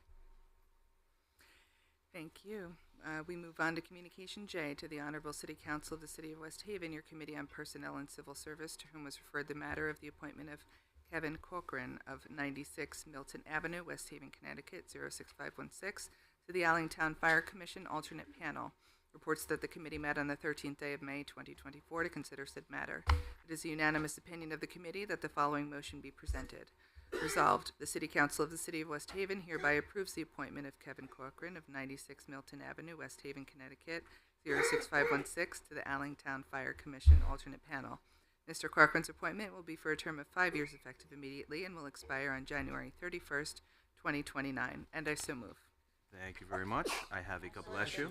I have a motion to approve a matter regarding the reappointment of Kevin Corcoran. Do I have a second? Second. Any discussion? Seeing none, all in favor? Aye. Any opposed? Any abstentions? Motion carries. Thank you. And moving on to Communication K, the Honorable City to the Honorable City Council of the City of West Haven, your Committee on Personnel and Civil Service, to whom was referred the matter of the reappointment of Richard Burney of 79 Rockefeller Avenue, West Haven, Connecticut, 06516, to the Parks and Recreation Commission. Reports that the committee met on the 13th day of May, 2024, to consider said matter. It is the unanimous opinion of the committee that the following motion be presented. Resolved, the City Council of the City of West Haven hereby approves the reappointment of Richard Burney, 79 Rockefeller Avenue, West Haven, Connecticut, 06516, to the Parks and Recreation Commission. Mr. Burney's reappointment will be for a term of 5 years effective immediately and will expire on May 31st, 2029, and I so move. Thank you. I have a motion to approve a matter regarding the reappointment of Richard Burney. Do I have a second? Second. Any discussion? All in favor? Aye. Any opposed? Any abstentions? Motion carries. Okay, we're almost there. Communication L to the Honorable City Council of the City of West Haven, your Committee on Personnel and Civil Service, to whom is referred the matter of the appointment of Joseph Mahone, 106 Ivy Street, West Haven, Connecticut, 06516, to the Inland Wetlands Agency. Reports that the committee met on the 13th day of May, 2024, to consider said matter. It is the unanimous opinion of the committee that the following motion be presented. Resolved, the City Council of the City of West Haven hereby approves the appointment of Joseph Mahone, 106 Ivy Street, West Haven, Connecticut, 06516, to the Inland Wetlands Agency. Mr. Mahone's appointment will be for a term of 5 years, effective immediately, and expire on May 31st, 2029, and I so move. Thank you. I have a motion to approve a matter regarding the appointment of Joseph Mahone. Do I have a second? Any discussion? All in favor? Aye. Any opposed? Any abstentions? Motion carries. Communication M to the Honorable City Council of the City of West Haven, your Committee on Personnel and Civil Service, to whom is referred the matter of the appointment of Deborah Johnson of 246 Peck Avenue, West Haven, Connecticut, 06516, to the Senior Commission. Reports that the committee met on the 13th day of May, 2024, to consider said matter. It is the unanimous opinion of the committee that the following motions be presented. Resolved, the City Council of the City of West Haven hereby approves the appointment of Deborah Johnson of 246 Peck Avenue, West Haven, Connecticut, 06516, to the Senior Commission. Ms. Johnson's appointment will be for a term of 2 years, effective immediately, and expire May 31st, 2026, and I so move. Thank you. I have a motion to approve a matter regarding the appointment of Deborah Johnson. Do I have a second? Thank you. Any discussion?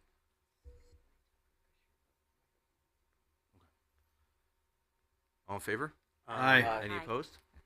Any abstentions? Motion carries. And last, communication N to the Honorable City Council of the City of West Haven, your Committee on Personnel and Civil Service, to whom was referred the matter of the reappointment of Roberta Garlock of 125 Great Circle Road of West Haven, Connecticut, 06516, to the Ethics Commission. Reports that the committee met on the 13th day of May, 2024, to consider said matter. It is the unanimous opinion of the committee that the following motion be presented. Resolved, the City Council of the City of West Haven hereby approves the reappointment of Roberta Garlock, 125 Great Circle Road, West Haven, Connecticut, 06516, to the Ethics Commission. Ms. Garlock's reappointment will be for a term of 2 years, effective immediately, and expire May 31st, 2026, and I so move. Thank you. I have a motion to approve a matter regarding the reappointment of Roberta Garlock. Do I have a second? Second. Any discussion? All in favor? Aye. Any opposed? Any abstentions? Motion carries.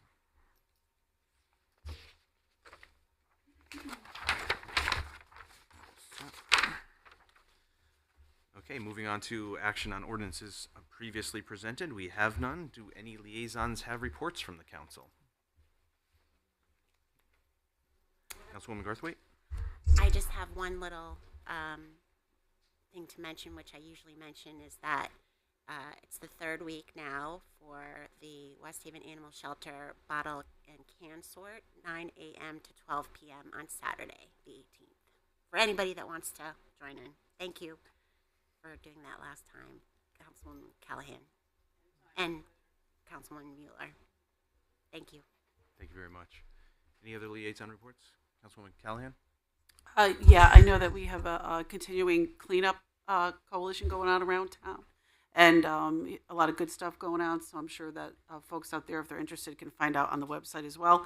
But to report in for the 6th District, again, that we did another cleanup on Saturday on Marginal Drive. That continues on every Saturday, the first Saturday of the next couple months. So if you're interested, around 9 a.m. to noon on Marginal Drive the first Saturday. So that's another ongoing cleanup project as well. That's going very well. Great. Thank you. Thank you. Any other reports? Okay, seeing none. Moving on to new business. Any new business this evening? Thank you, Donovan? Chairman. No, Mr. Spreyer's not here. Maybe the mayor can speak on it. I discussed about probably should have done it maybe under old business. Style School, I know we got the RFP. Have we gotten any interest in Style School? Yes, the walkthrough, so we put it out to bid. I think we mentioned we were going to go out to bid at one of the previous council meetings. We had a mandatory walkthrough on Friday. You were required to do the walkthrough if you were going to bid. 9 bidders showed up. So that shows a lot of great interest. As you know, and I want to thank Councilman Vargo and Councilman Donovan for coming and doing a tour inside there with me, because Councilman Donovan is public lands. It's where it's located in the 8th district, so I asked them both to come with me. I just didn't get to post that video yet, but it's very interesting. But I think what we saw was because of the abatement, which is it's up to about, I would say, approximately, the estimates look like at about $1.5 million if you wanted to abate it and knock it down, which is money we don't have. And it's about upwards of $3 million if we wanted to hang on to it, abate it, and rehabilitate it, and then we have to maintain it. So the best option is for us to put it out to bid and see what kind of interest we have. So it's due May 25th. I got to check the date that it's due. And hopefully with the bids coming in, they'll be doing the abatement, I'm hoping. Yes, well, yes, if they buy it. Good. You buy it, you abate it. Good, okay. But there can be a number of different concepts. You know, we saw different concepts that were introduced last time it went up for sale. So we'll see what comes up. All right. Thank you. Yep. Thank you, Chairman. Thank you. Any other new business? Councilman Vargo? Thank you, Mr. Chairman. Just another hat that I wear is I am chair of the Board of Trustees for the Congregational Church across the street. And just want to say that you might see some blue tarp there over the steeple, and it is 20 years in the making, but we are finally going to be rehabilitating our steeple. It's going to be painted, it's going to be repaired, and it's going to be brought back to its former glory. And it's been a lot of work. The mayor has been very supportive of our efforts up at the legislature, and we appreciate everything that you did for us. And we're really excited to get this project off the ground and have the skyline look the way it did 30 years ago. Thank you very much. That is good news. That steeple is a staple of West Haven. Any other new business? Oh, Councilwoman Garthwaite? Mayor, could you give us an update on the debonair? Is there anything that you could tell us? Let's see, what can I tell you? So we have had the building department have many discussions with them. A rendering was provided to the city of a different option than what the owners had submitted before, but it didn't have any plans behind it. So we've reached back out to them and asked them to come up with site plans if this is the rendering that they are going to pursue. But they've shifted course a bit, recognizing that the proposal that they were interested in was just wasn't a fit there. So they went back to the drawing board. But we are having a lot of discussions with them with our building department. And our health department, I believe, issued a violation late last week about the pool. So we're trying to hold everybody's feet to the fire. We also want to welcome, new businesses, but we want to make sure they're responsible and they clean up their property. Any other new business from the council? Mayor Boer? So just a couple of updates. When I was here a few meetings ago, we talked about the recycle bins that we were going to be rolling out. And what we had indicated was that we were using the ARPA funds and that we were hoping for a grant. I just want to let you know that we did get that grant that complements the ARPA funds. So that grant is going to pay for the branding of the bins to reduce the stealing, for lack of a better word, for other cities, and also is going to pay for the marketing. So, which is great, because this is a recycle company that promotes recycling, so they want to be a part of the marketing. So there's going to be 2 mailers. So we've drafted both of them. The theme is 1990s called. They want their recycle back. And then also we're rolling out a new program, but there's going to be 2 mailers. We're also taking an ad out in the Voice. We'll also put it on the website. I'll also do an update video because there's going to be a lot of questions about what do I do with my old bin? What do I need to do? And how do I put it out? So we're going to do the best that we can with communication. Again, this is 16,000 that are going to roll out. There will be mistakes. I'm telling you right now, there's going to be some mistakes. We're going to work very proactively to make sure we limit those mistakes. So that's on the bins. Anybody have any question on that? So they're going to roll out in mid-June.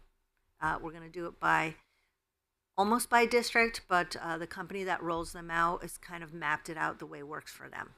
And we're paying them to roll it out, so whatever works for them. Boat ramp will be open next week. You may have noticed that it's closed. We're closing it to repave it, gravel it, put fencing up to stop with the dumping.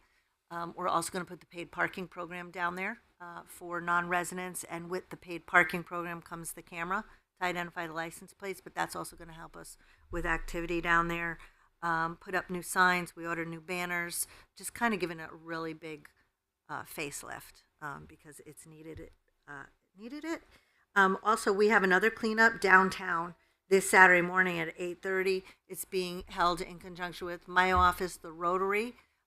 Students, we have about 35 students that need volunteer hours that are going to be participating, and Connecticut Clean Communities. They're an organization, you might have worked with them before, that go to different communities and help with volunteer cleanup. So that's on the green, 8:30.